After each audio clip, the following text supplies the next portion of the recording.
साहब आए, राजौरी में रैली की और उसके बाद कश्मीर चले गए। कश्मीर में भी रैली की, जम्मू में एक भी शब्द नहीं बोला। मिनिमम वेज एक्ट की बात की थी इन्होंने जब ये 2019 में आए थे। 19 में ऐसा लग रहा था कि जब इन्होंने बोला तो जबरदस्ती इनसे बुलवाया गया था कि मिनिमम वेज एक्ट के लिए बोलिए, लेकिन यहाँ पर डेली वेजर जो थे वो आंखें लगाकर, टकटकी लगाकर ये सोच रहे थे कि कहीं ना कहीं शाह साहब आए हैं, इतनी बड़ी चेयर है जम्मू कश्मीर में, क्या पता हमारे लिए कुछ खुशी का जो माहौल है वो हो जाए। और दिवाली आने वाली है, कुछ नहीं दिया चले गए। अब दिवाली के बाद एक अल्टीमेटम दिया है दिल्ली वेजर ने कि अगर हमारा कुछ नहीं हुआ तो पूरी फैमिली के साथ हम दिल्ली चलो का उन्होंने एक नारा दिया है। सन्नी जी, होम मिनिस्टर साहब आए, बहुत बड़ी चेयर है, देश के होम मिनिस्टर हैं, यहाँ से आकर चले गए, कश्मीर में नमाज के लिए रुक गए। ये एक स्टंट था, क्या था? जम्मू के लिए क्यों कुछ नहीं बोलते, कारण क्या है?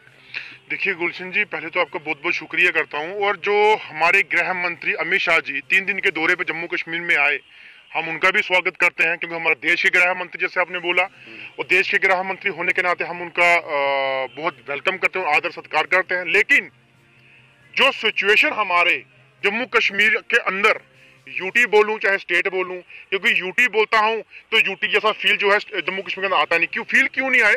क्योंकि ये यूटी के अंदर जो चीजें होती हैं, अगर उन्होंने देने की बात की थी तो दी क्यों नहीं यूटी के अंदर इन्होंने वैसे एक्ट जो है अमेंडमेंट किए जो यूटी के अंदर होने चाहिए। सबसे बड़ा विश्वासघात उन्होंने वो किया।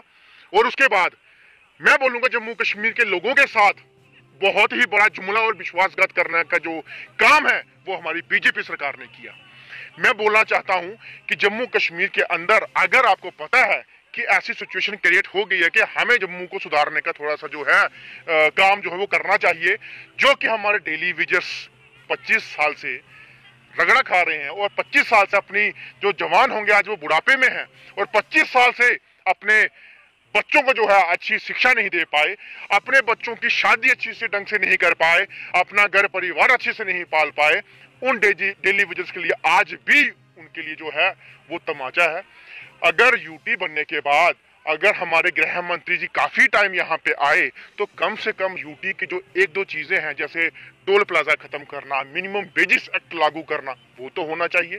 लेकिन इनको वो शर्म नहीं आई। यहाँ के जो हमारे खुद के जिताए हुए बीजेपी के 25 नल्ले एमएलए थे, वो उनके साथ ऐसे छाती तान के बैठे हैं जैसे इन्होंने जम्मू कश्मीर को बड़ा हरा भरा कर दिया, जम्मू कश्मीर को इन्होंने इतना अच्छा सीज दिया जैसे कि जम्मू कश्मीर इन्होंने, मैं कहता हूँ, गोल्डन में इन्होंने बना दिया। जी, जब इसको 370 के बाद यूटी बनाया गया था, पहली स्टेट थी, कहा यह जाता था यहाँ पत्थरबाजी होती है, यहाँ अलगावबाज जो है वो हावी है। चलिए यूटी बना दिया, पत्थरबाज कम हो गए, हमने माना, अलगावबाद ही खत्म हो गया, हमने माना। लेकिन जम्मू कश्मीर को इन्होंने बोला था कि हम एक आध दोस्ती का बढ़ाएंगे तो दूसरा इनको देना पड़ेगा, यानी कि नौकरी की बात की थी। अनएम्प्लॉयमेंट जो है जम्मू कश्मीर में चरम सीमा पर है, अनएम्प्लॉयमेंट यूथ बहुत ज्यादा है। नौकरी के लिए बड़े बड़े चैनल्स में ये बताया जाता है कि नौकरी दी है, जम्मू कश्मीर तरक्की की ओर है, इतनी तरक्की है कि आप लोग खुद ही देख सकते हैं। लेकिन सबसे बड़ी बात, जम्मू कश्मीर का जो सच्चाई का जो आईना है उसे क्यों छुपाया जा रहा है, कारण क्या है? देखिए, छुपाने का कारण ये है कि जो हमारी सरकार है सेंटर में इस टाइम बीजेपी, और जम्मू कश्मीर के अंदर बोलते हैं कि एलजी एडमिनिस्ट्रेशन, हमारे मिस्टर रविंद्र रैना जी बड़ी बार बोलते हैं कि जी एलजी एडमिनिस्ट्रेशन हम क्या कर सकते हैं। मुझे बताइए, जब कोई भी बाहर से आता है तो खसूसी मेहमान तो खुद बन के आगे बैठते हैं, इनकी एक एक टीम के मेंबर आगे सब बैठते हैं और उनके अलावा कोई और यहाँ पे नहीं दिखता। जब अमित शाह जी यहाँ पे आए तो मुझे बताइए कौन सी ऐसी पार्टी, कौन सी ऐसी डेलीगेशन गई इनके पास जो ग्राउंड पे आज लड़ रही है? कौन से ऐसा यूथ अनएम्प्लॉयमेंट का अपना ग्रुप, या ह्यूमन राइट वाले, या डेली वेजर्स वाले, या टीचर्स, कॉन्ट्रैक्टर जो टीचर हैं वो, चाहे हमारे रिफ्यूजीज हों, चाहे और भी हमारे अपने जो रायबरे खेल के हैं, रायबरे तालीम के हैं, जंगलात वाले हैं, एनएचएम के बच्चे हैं, बॉर्डर बटालियन के थे, एक भी डेलीगेशन इन्होंने एक्सेप्ट की वहां पे आने के लिए? और एक भी डेलीगेशन से मिले? हमारे बॉर्डर के लोगों को पूछो जिनके पास आज पानी नहीं है और दान जो है वो सड़ रही है वहां पे, मुझे बोलो एक भी डेलीगेशन वहां पे नहीं इन्होंने पहुंचाई। क्यों? क्योंकि ग्राउंड सिचुएशन जो है उनको दिखाना ही नहीं चाहते। फोटो सेशन करने के लिए आप कहते हैं ना बाहर से ऐसा कि अंदर से जो हालात है वो नहीं, यही चीजें हैं कि दिखाना है कि हम गृह मंत्री के साथ बैठे हैं, हमारा सेंटर से लिंक है, तो जम्मू कश्मीर के लोग जो मर्जी बोले, नचोड़ो इनको, तबाह करो इनको। जी, क्या लग रहा है जिस तरह से इन्होंने फोटो सेशन करवाया, आने वाले वक्त में सिर्फ फोटो ही रह जाएंगे, वोट तो मिलेगा? इनको मॉडलिंग में रैंप में खड़ा करके इनको रैंप कराएंगे। रैंप करो आप जाके, आपको इतना शौक है वहां पे करने का तो मॉडलिंग कर लो जाके, रैंप पे जाकर रैंप वॉक करो जाके। लेकिन जम्मू कश्मीर के पब्लिक के साथ मत खेलो, जम्मू कश्मीर की जनता के साथ इतना विश्वासघात मत करो। जो जम्मू कश्मीर को चाहिए, उनकी पब्लिक को चाहिए वो दो, वरना आप जो इस टाइम बैठे हो सरकार बनाने की बात करते हो 50 पार नहीं 5 भी पार करने के हुआ हम लोग नहीं देंगे।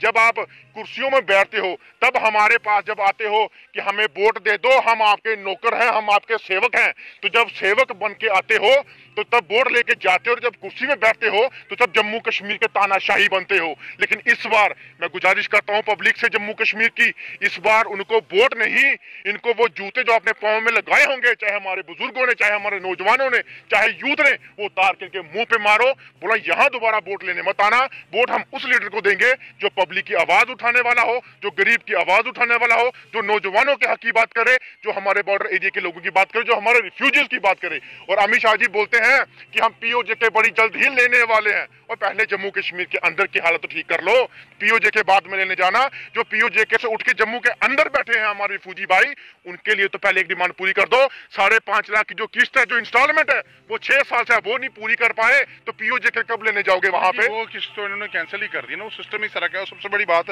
नवंबर में कहीं ना कहीं महंगाई चरम सीमा पर होने वाली है, क्योंकि डॉलर इस वक्त बढ़ चुका है, रुपया लुढ़क चुका है। अगर वो चीज़ बढ़ गई तो आपको ऑटोमेटिकली पता है सिलेंडर का जो रेट है वो 1300-1400 के करीब जाएगा। खाने पीने की चीज़ें महंगी, इलेक्ट्रॉनिक आइटम्स महंगी हो जाएंगी, लेकिन पेट्रोल डीजल के जो दाम है वो भी बढ़ेंगे।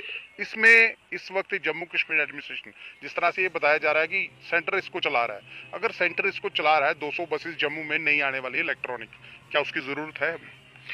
इनको अपनी रोटियां सेकने की जरूरत है, इनको अपने वोट बटोरने की कैसे बात करनी वो उनको जरूरत है। लेकिन आपने अभी बात बोली कि जो हमारी रिफ्यूजीज का 5.5 लाख किस्त तो बंद कर दी, देखो बंद तो वो करेंगे ही, क्योंकि 2200 करोड़ रुपया हमारी पहली इंस्टॉलमेंट के दौर पे हमारे पास पैसा आया, जिसकी 5.5 लाख की एक किस्त थी हमारी पहली।